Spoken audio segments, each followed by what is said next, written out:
Okay, thanks. So one of I suppose one of the main theme of what we're trying to do today is to not only assert the relevance of Marx for today, but also to partly reclaim it from some of the distortions that have taken place since over the last 200 years, since Marx's time, in terms of the way that people have interpreted his theories and his practice.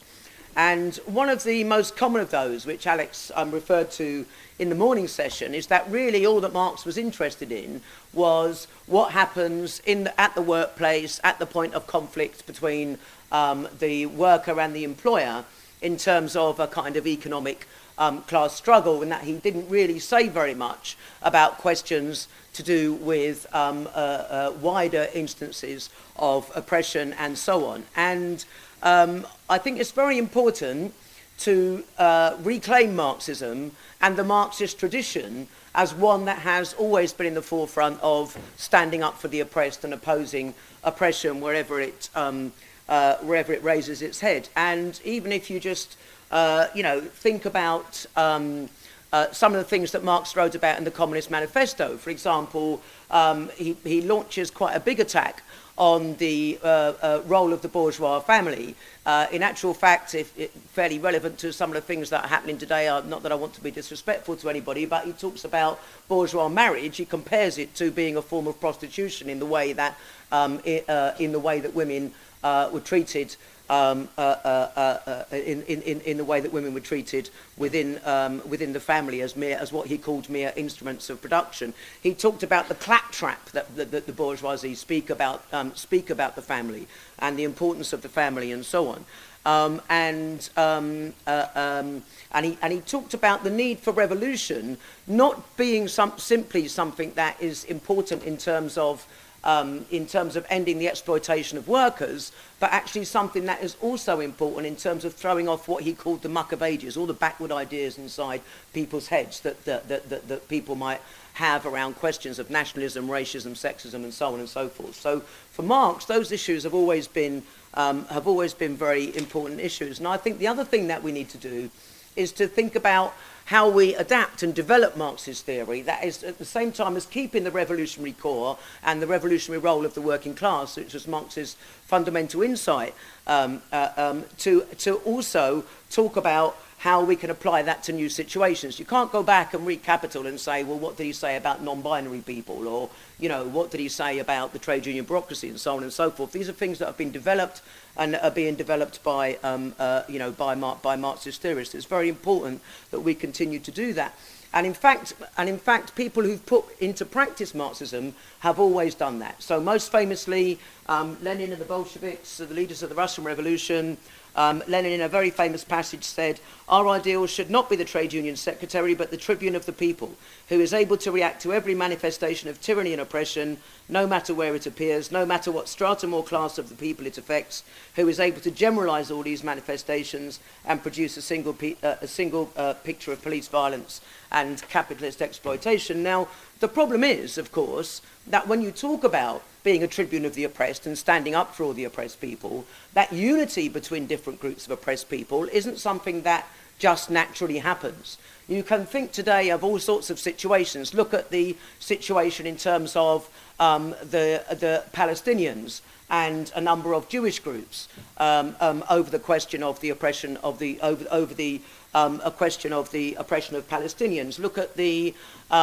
question of the Windrush generation. It's been fantastically important that people have stood up and identified the disgraceful racist way that the state has behaved towards the Windrush generation. That doesn't automatically mean that everybody who supports that battle actually welcomes opening the borders and allowing in refugees from other parts of the world. This is a unity that has to be fought for in struggle, not something that happens naturally. And if you look especially, and I'm not obviously going to be able to talk about the whole gamut of different oppressions that exist within society, but I'm going to talk particularly about the question of transgender oppression and women's oppression because of the conflicts that have been quite prominent recently. But if you look particularly at the question of women's oppression and the way that you've had the fantastic marches that have taken place, the women's marches against Donald Trump, and so on, and then the explosion of fury around the question of Me Too and sexual harassment and so on and so forth, and also we've seen all the newspaper publicity given to the continuing gender pay gap inside workplaces and so on and so forth. So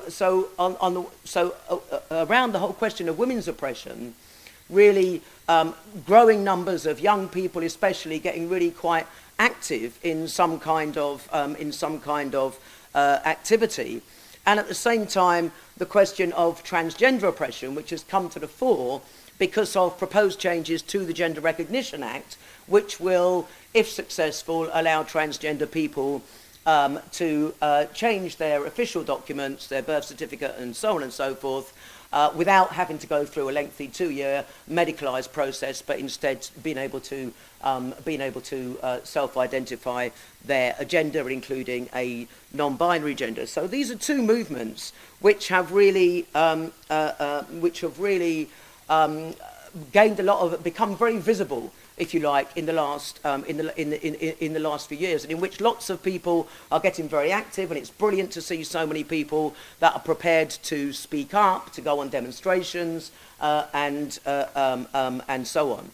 But at the same time, it's not always been the case that those two groups of people have necessarily fully supported each other's rights, and that's what I want to kind of talk about quite a bit. And I think part of the reason for that is, if you look, for example, around the question of women's oppression, the last really big women's liberation movement in the late 1960s through to the 1970s really launched massive campaigns around issues which were very much identified as class issues, actually, particularly here, around the question of childcare, access to abortion, equal pay, and so on and so forth, which actually did make, in many cases, very big gains for, in many cases, many big gains for women. But at the same time, if you look today at the pay gap and you think, really, what happened to those gains, you can see that those successes were partial, they were limited, and that where they were pushed forward, they can also be pushed back. And whereas the women's liberation movement itself was accompanied by quite a high level of class struggle in Britain, that the decline of that struggle actually can lead people to begin to look inwards and to begin to say, well, we won these things, we won the domestic violence refuges, we won some safe spaces, we won a few little areas for ourselves, that then when they seem to be under threat, you can look to the wrong source for where that threat is coming from. So those threats are coming from austerity, they're coming from the cuts, but it's very easy to see other people coming along and trying to take some of those resources. And this is what has happened in the case of the way that some, and I stress some, feminists view the emergence of transgender rights, and in particularly what they perceive as transgender women coming into those spaces. So I think it's very important that we accept that both that the struggle for women's liberation is still a fight that has to be fought, but also that the struggle for transgender liberation also has to be fought alongside it, that they're part of the same struggle, that the interests of the two groups of people are not counterposed interests. And that means starting with the fact, when you talk about transgender oppression, that is a very real oppression. Despite the visibility that has taken place in popular culture, in television series, and so on and so forth, nevertheless, the level of oppression that transgender people face has continued to be quite high. The fact that 25% of transgender people have experienced homelessness, the fact that people transitioning find it very, very difficult to come out at work and so on, that have their employment rights are severely undermined should they come out at work, that the quite staggering statistic, really, that amongst young people in schools and colleges, over 50% of young people not only have considered committing suicide, but have actually attempted suicide. That's quite a staggering figure if you stop and think about it for a minute. These kinds of things are continuing to go on, and at the same time, just as transgender activists have started to gain some visibility, gain a little bit of confidence from that, and begin to fight for greater rights, there's been a huge moral panic, really, and backlash against that in the right-wing press, in the tabloid press.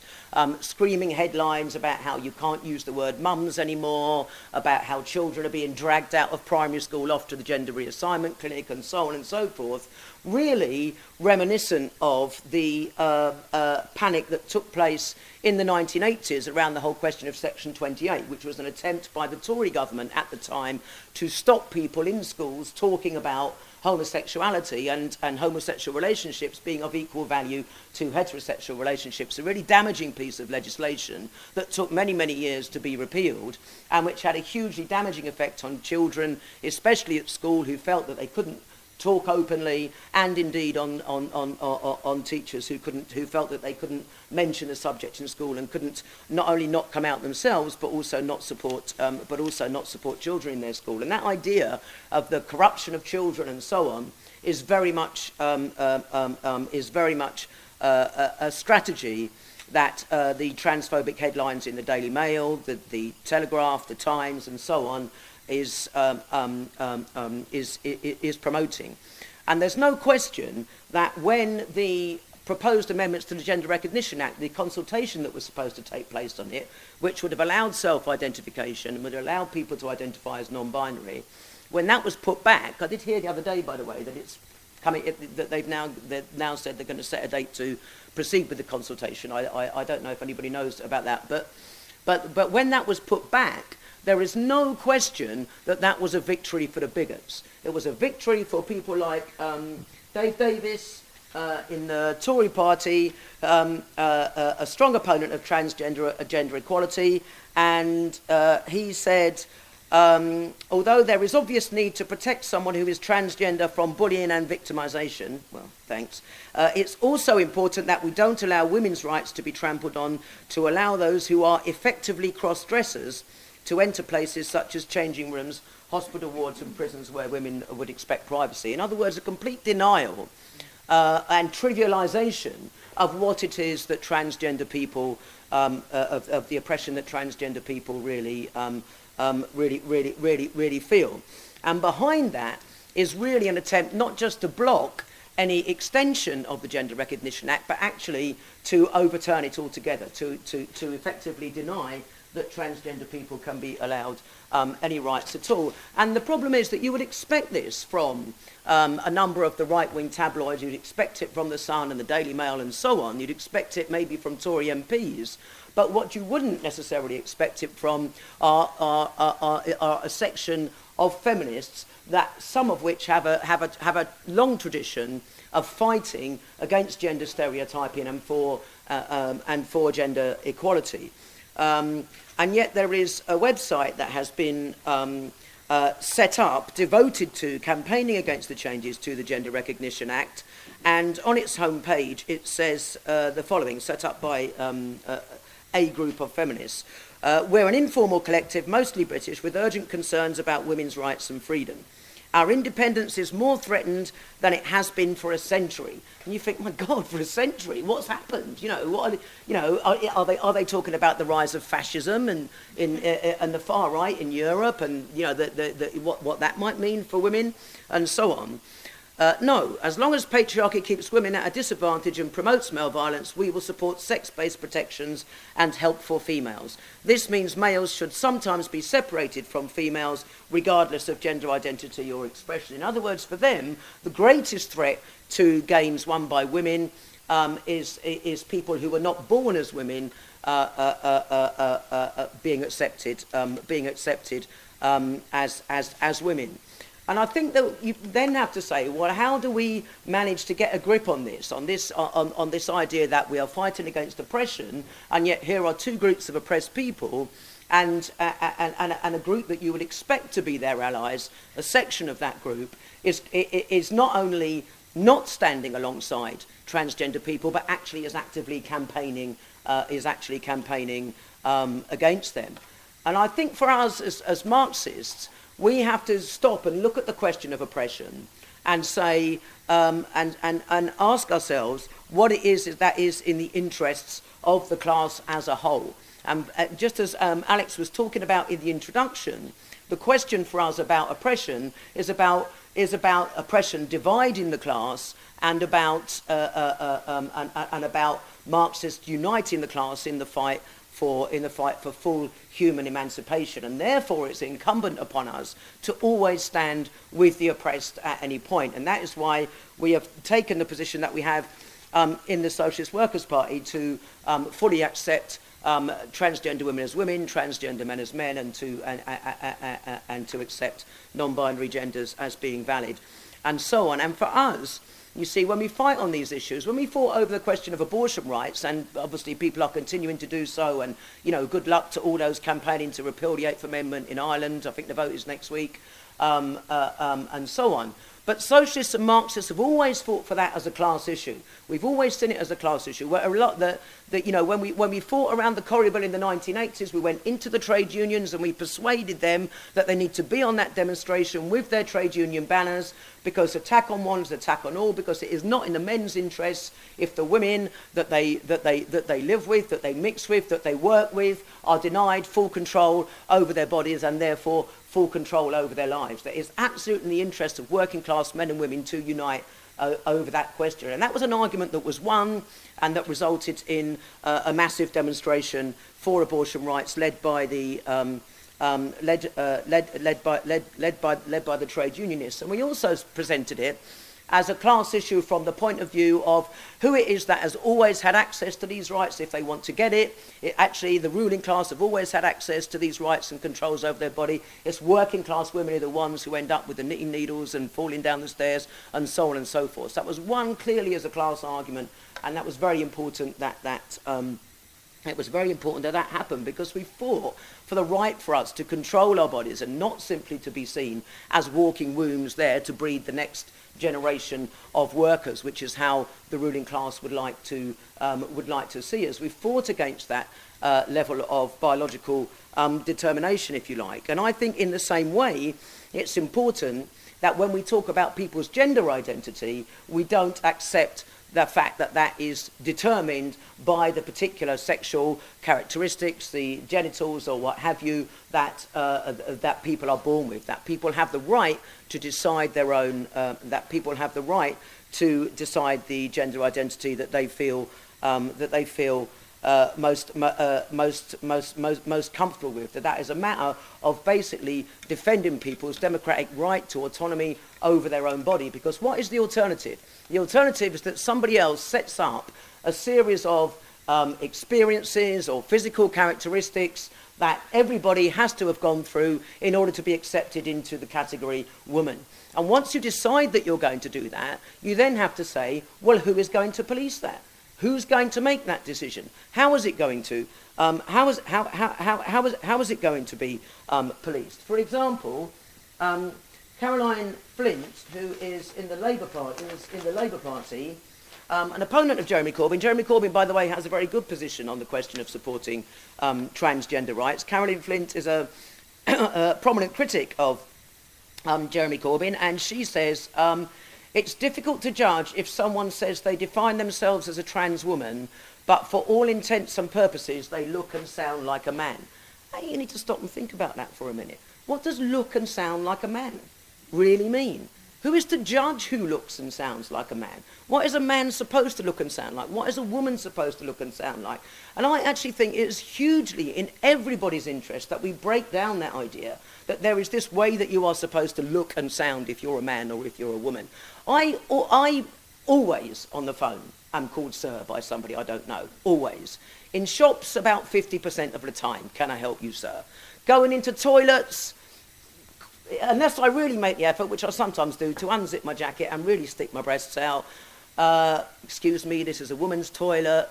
Double takes of people, which has got worse, by the way, since the transgender stuff has started. The transgender headlines have started appearing. Who is going to police this? It is in all of our interests that we challenge and broaden the horizons of what it, I think, of what it means, of what it means to be a woman. To the question of facial hair, some people get very upset about the fact that people with facial hair might get called women. Do they not know about the amount of time that women spend trying to remove facial hair, and how much nicer our lives might be if we didn't have to do it? And the fact that there are women, I've written about it in the article, who actually don't bother to do that. Do we want them to be looked at a bit funny? Maybe you're transgender, maybe you're not really a woman. So I think it's in all of our interests that we broaden the range of gender expression. And when we talk about the self-emancipation of the working class, that fundamental tenet of Marx, you know, there was the suffragette movement, which we're also celebrating. They used to talk, didn't they, about having one hand tied behind them. You know, and what we want to talk about when we talk about the self-emancipation of the working class is everybody being able to actively throw themselves into the leadership of that struggle and 100% be accepted in all their diversity for who they are and what they are. And only when we accept that can people fully participate and take part in those struggles. So accepting gender identity for us is actually part of it, of saying to transgender people, you don't need to hide yourself at work. We will stand up and support you. You are our brothers, sisters, siblings in the struggle. You know, it's very important that we as socialists, that we do that, and that follows from a Marxist analysis. And I just want to really lead on from that in terms of some of the theoretical ideas that are around in terms of the fights and the struggles against oppression and so on, because when you talk about the question of the relationship between biology and society or environment or what have you, I think it's very important to understand that the Marxist method of historical materialism isn't one, it is one that has a much more subtle understanding of the relationship between biological roles and roles and the roles of production and reproduction of the forces of production within society, and how that has changed and developed over history, and it is not simply reducible to a biological role. And I think that's important because if you look at some of the theories that are around today, particularly around the question of women's oppression, if you think about the question of patriarchy theory, you see a lot of people when they say patriarchy theory, they will say, well, really it just means that women are oppressed and men aren't oppressed, and that's really what patriarchy theory means. I think women are oppressed and I want to have equality, and that's kind of fair enough. Except that as a particular body of theory, it actually means a lot more than that. It means seeing men as a class that keep women subordinated as a class, and that it is in their interest to do so. So when people talk about patriarchy theory, I think we need to question what they understand by the meaning of the word, and actually counterpose to that an understanding that comes from Marxism, in particular from the way that Engels wrote about the development of women's oppression alongside the emergence of the family with the development of class society, and which is a whole other meeting. I'm not going to go into it in any great detail, but the important thing is that there was that there was an understanding about the relationship of both the biological roles the different biological roles that women and men play in the reproductive process, and how that interacts with the development of the forces and relations of production in any given society. Now, Engels in particular was talking about the emergence of class society as human beings moved from hunter-gatherer society to more settled agricultural society. But making that connection with the development of class society was a very important insight, because if you jump to today and look at the way that the family has evolved and developed into what it is today, that ideology around women's and men's roles inside the family and the function that the family produces in terms of being the place where the next generation of workers are raised, ready to go out and be exploited in the factories and so on, and are educated, are cared for, the elderly are cared for, and so on. The privatisation of that whole process and the way in which women's oppression is built into that is very important in terms of maintaining that connection between oppression and the roles of different classes within society at a particular point in time. And that's an explanation that allows us to avoid falling into any kind of biological explanation for oppression, which actually, if you think about it, is quite depressing, because what really are you going to do about it to end it? So from that, you have the development both of gender roles within society. And when people used to talk about gender studies until fairly recently, that really would be what you would be talking about studying in academia, things to do with women's oppression and so on and so forth. Whereas now, what a lot of young people understand, a lot of young people now are talking about the question of gender identities and different gender identities. And I think it's very important that we accept that both of those aspects of talking about gender are valid, but they are different. They are not the same. And that when people talk about the right to their gender identity, that is something that socialists should support. And one of the things, of course, that a lot of scientists now are talking about, a lot of neuroscientists, are talking about the way in which there aren't gender brains and things like this, and that a lot of sexual characteristics are a lot more diverse than we thought they were, and so on and so forth. I think this is something to be welcomed, and I think that we do need to have an understanding that there is a wide range, a very complex range of biological and psychological makeups that each individual has that can be a result of their physical characteristics, of their experiences, and so on and so forth, and that people then go from that into this world which is highly gendered, which has its rows of pink and blue toys in all the department stores and so on, and somehow you're supposed to make sense of that and develop a sense of yourself, which includes yourself as a sexual being and as a gendered person. And for most people, by and large, it's a bit alienating, but you at least feel that somehow the body that you were born with kind of accords with how that feels. For some people, it really doesn't, and I think it's and that can cause enormous distress. And it's something that is starting to be, has begun to be recognised. There are rights that we should defend and that we should fight for, and that we should fight for as socialists and accept gender identity as well. And it's quite interesting if you look at what some of the scientists say. For example, Eric Verlaine, who's director of the Centre for Gender-Based Biology at the UCLA, says, and he's talking about the different types of sexual characteristics that make up people, which is not just about genitalia, it's about hormones, it's about internal genitalia, it's about chromosomes, and so on and so forth. He says, my feeling is that since there is not one biological parameter that takes over every other parameter, gender identity seems to be the most reasonable parameter. In other words, if you want to know what gender somebody is, the best thing to do is actually just to ask them, because people themselves have the best idea of how they want to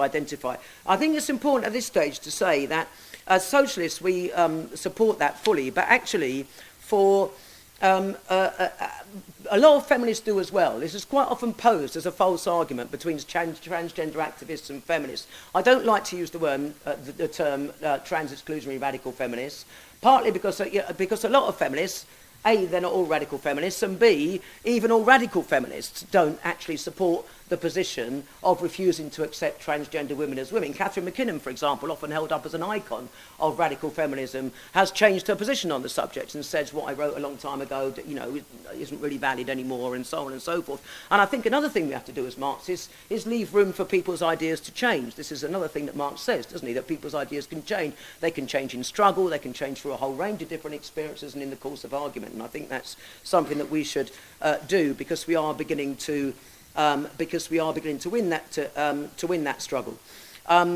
And I want to give an example from Ireland, actually, because Ireland is very interesting, because in Ireland they've had a Gender Recognition Act that accepts self-identification since 2015. And none of the terrible things that some people have predicted about transgender women who are really men going into women's spaces and causing problems and so on have actually transpired. And when that organisation that I quoted from at the beginning announced that they were going to do a tour of Ireland to try and persuade the Irish people why they should oppose transgender rights, a group of Irish feminists, very large group of Irish feminists, put their names to a statement that amongst other things, says this: together, cis and trans, we are Irish feminism. Trans women are our sisters. Their struggles are ours. Our struggles theirs. They were our sisters before any state-issued certification said so, and will always be, no matter what any legislation says now or in the future. And I think that's a brilliant statement of solidarity that shows that actually we can win this argument and it's not all one way. I just want to finish. Did you? Yeah. Okay. I just want to finish really by touching on a few other things, because that's a brilliant statement, but I think we need to go further than that, because the question of legislation isn't enough, is it?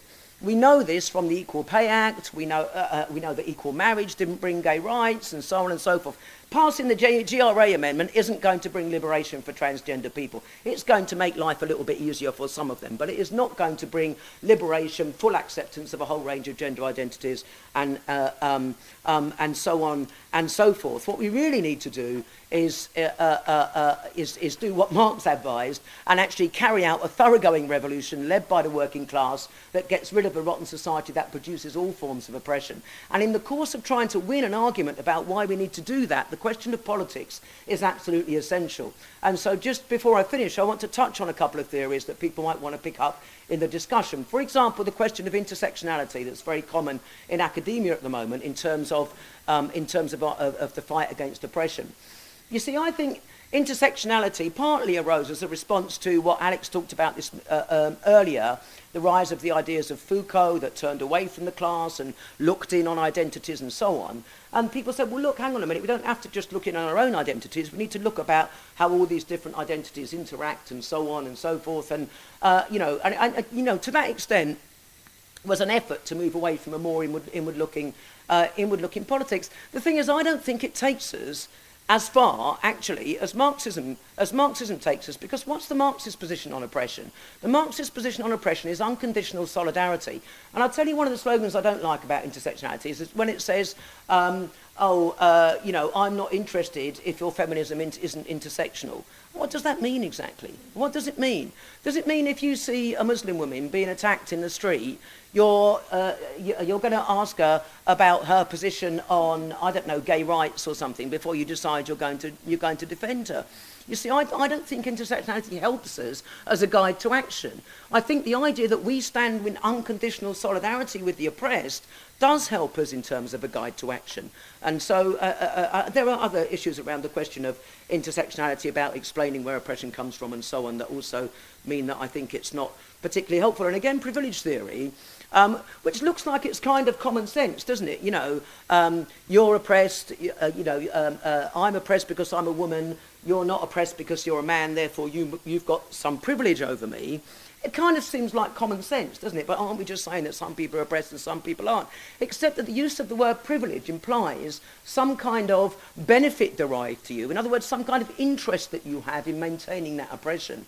And I don't think that's true. I think it's in all our interests to be truly liberated. You think about the world in which we live, where we all live cheek by jowl, black, white, men, women, gay, straight, all being oppressed and exploited by the ruling class. It's in all of our interests to create a society or a movement that rises up against that society and gets rid of oppression altogether, and we'll all be freer and less alienated in that in that society.